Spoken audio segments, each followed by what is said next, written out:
એક તરફ પોલીસ કાયદો અને વ્યવસ્થાના મોટા દાવા કરે છે તો બીજી તરફ સામાન્ય લોકોમાં કાયદાનો કોઈ ડર ન રહ્યો હોય તેવા સરેઆમ હથિયારો ઉછળી રહ્યા છે.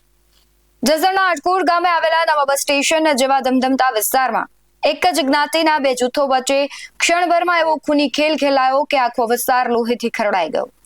દીકરીના અપહરણની એકમાત્ર શંકાના આધારે શરૂ થયેલી બોલાચાલી જોતજોતામાં લોહિયાળ જંગમાં બદલાઈ ગઈ. રસ્તા પર ખુલ્લામ પથ્થરમારો થયો, લાકડીઓ વેંજાઈ અને બેફામ છરીઓ ચાલતા એક બે નહીં પરંતુ 11 લોકો ગંભીર રીતે ઇજાગ્રસ્ત થયા છે. આ હિંસક અથડામણનો કાળજુ કંપાવી દે તેવો લાઈવ વિડીયો પણ સામે આવ્યો છે, જે સોશિયલ મીડિયા પર વાયરલ થતા કાયદાના રક્ષકો સામે અનેક સવાલો ઉભા થયા છે. નમસ્કાર, ગુજરાત BS9 TV ન્યૂઝમાં આપની સાથે હું છું ભગવતી વિશાવડિયા.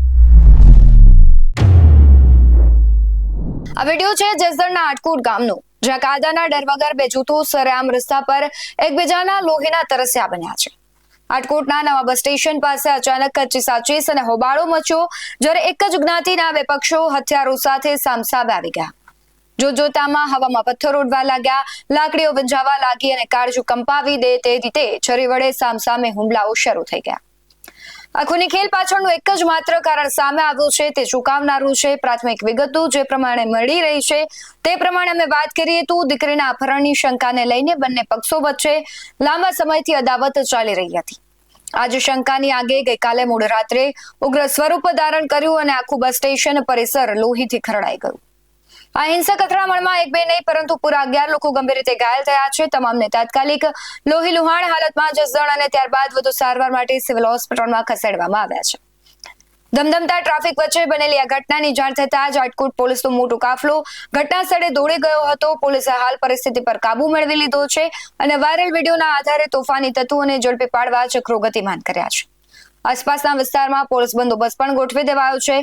પરંતુ સવાલ એ થાય છે કે જ્યારે રસ્તા પર આ રીતે કાયદો હાથમાં લેનારા શખ્સો સામે પોલીસ હવે કેવા કડક પગલા ભરે છે. જે દ્રશ્યો આવ્યા છે તેના પર નજર કરીએ.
દીકરીના અપહરણની શંકાએ બે પરિવારો વચ્ચે વેરની એવી આગ લગાવી કે 11 લોકો હોસ્પિટલના બિછાને પહોંચી ગયા.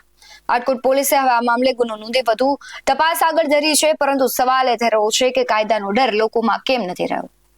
કાયદો અને વ્યવસ્થાની સ્થિતિ ઉપર ગંભીર સવાલો ઉભા થઈ રહ્યા છે. સાથે જ લોકોની માનસિકતા પર પણ ઘણા બધા સવાલો ઉભા થાય છે. નાની એવી વાતમાં હિંસક અથડામણ કરવી અથવા ખૂન ખરાબા કરી નાખવા એ કેટલું યોગ્ય કહેવાય. આ ઘટનાને લઈને તમારું શું માનવું છે કમેન્ટમાં જરૂરથી જણાવજો. બાકી આવા જ વધુ અહેવાલો સાથે ફરી મળતા રહીશું. તમે અમારી YouTube ચેનલને સબસ્ક્રાઇબ કરવાનું, અમને Facebook અને Instagram પર ફોલો કરવાનું ભૂલશો નહીં. બાકી અમને અપડેટ્સ માટે આપ જોતા રહો BS9 TV ન્યૂઝ. નમસ્કાર.